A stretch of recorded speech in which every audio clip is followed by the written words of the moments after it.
Hi, folks. Welcome to class 5 of PA Theory. And in this particular class, we'll be dealing with public administration and ethics. And given the importance of ethics in today's public discourse, and you could even say the lack of ethics in many areas of public life, I think this class is very important. And we'll just look at a few specific readings and also discuss a few general ideas related to public administration, also look at ethics in probably tangentially related to the world of business because it has a lot of implications to the world of government as we are seeing today. So, at the end of today's class, hopefully, you'll have a better understanding of some of the ethical dilemmas that bureaucrats might face. And again, going back to the earlier uh, tension between democracy and bureaucracy, and how do we resolve these areas, these questions when it comes to questions of ethics, and how do you deal with unethical people? I mean, if they're bureaucrats or if it's a bureaucrat dealing with a politician. So, what are some of the tactics that people have used in the past that might give us some guidance? And in the previous class, we tackled this in a slightly different context. We looked at some examples and case studies, and now we'll take that forward and see theoretically and otherwise what are the implications. Now, some of you might recall this person, Tom Price, the former Secretary of Health in the Trump administration, who resigned about more than a year ago now. Again, his basic conduct, which was considered unethical and was reported pretty strongly in the press, was he spent more than $1 million in taxpayer money, and also there was very little oversight in terms of how his travels were authorized. Now, he is not the only person to have resigned.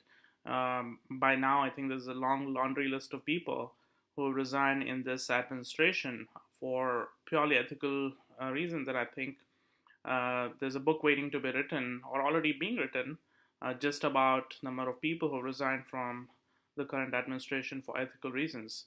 So, ironically, it's a gold mine of information that we are gathering around this term of this administration.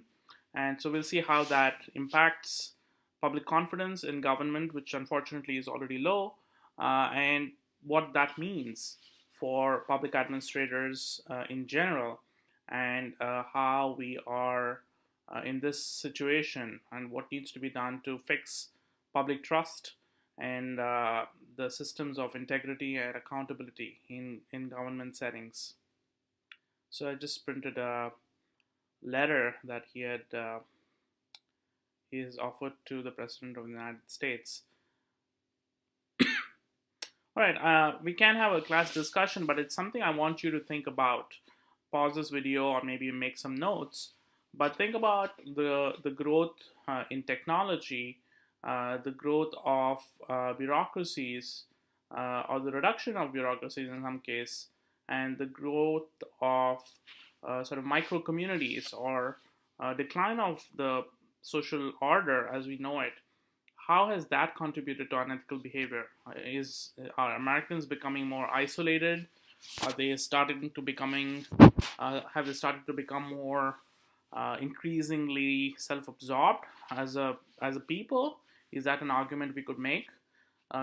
Is that the reason that people are becoming more unethical, or is it just a reflection of a few bad apples? What do you think? So I'd like you to think about and reflect on this issue a little bit. Uh, let's look at one of the readings.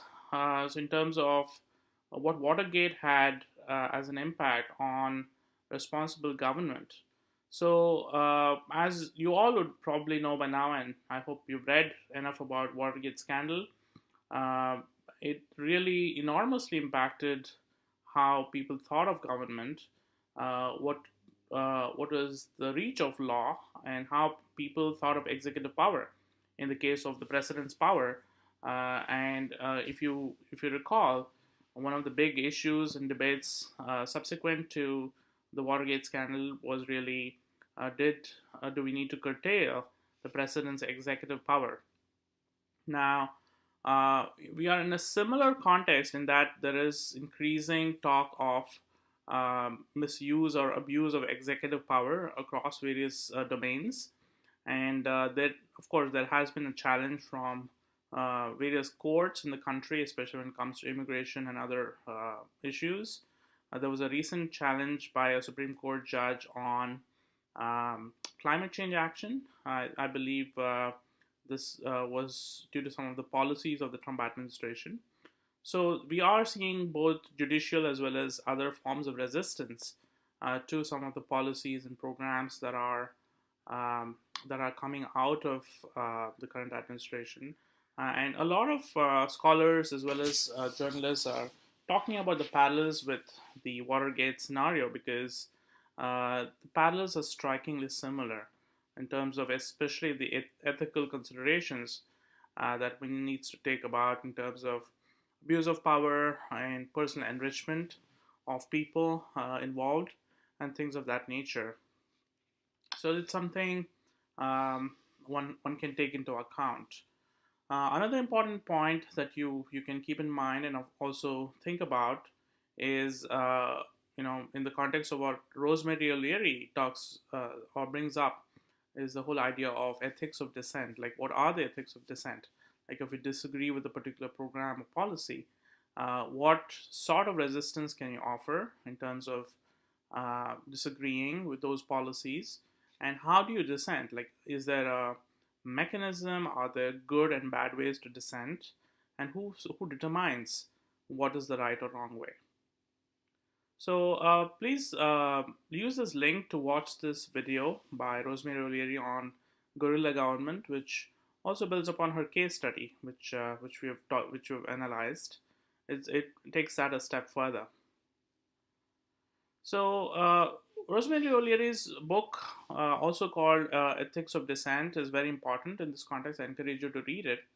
And her insights are basically that gorillas can be a breath of fresh air. So she's for gorillas in the context of them offering a new insight to the situation and them being able to expose a culture of, in some cases, of weakness in the system, where people might be too prideful or they might think we are perfect. There's no need to improve a system, and also help people break away from groupthink. Groupthink is basically agreeing with everybody who's your superior or even your peers.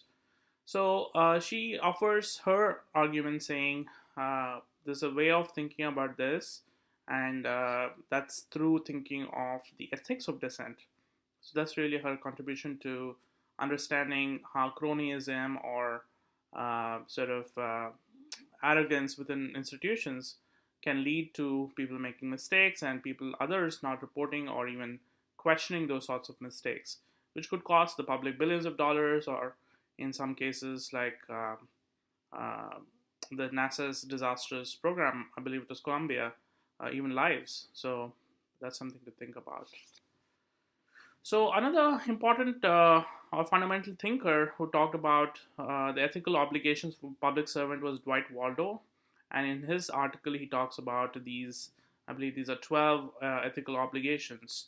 So obligations starting off from the top, which is the Constitution, law, the nation or community or the country, democracy, organizational or bureaucratic norms, profession and professionalism, family and friends, self, middle range collectives, which is like your neighborhood or other smaller groupings, public interest or welfare, humanity or the world, and religion or God, if you believe in those things. So these are what he considers our ethical obligations. So we have obligations towards all of these as people who live in a society, as people who work in an organization, as people who live in families, and who are responsible for others as well. So this is again a framework for you all to think about what are the ethical obligations. So if you would like, you can make a list. You can add to this list if there's something missing, or maybe remove some stuff which you think if it has been included already in the other list. I'd also like you to Google and look up what is the ASPA's Code of Ethics, discuss it, and of course, have a look at this and see if you can add to the list. Are there any tensions between what you think they advocate and what do you think can be practiced? Think of your own organization and think of how practical these the list of code of ethics is. Um, and again, deriving from this, the ASPA Code of Ethics and Dwight Waldo's list. These are a quick, a list that I prepared, and of course, this is also out there in the public. What are the important elements of building an ethical system, right? So these are some of the things you could do.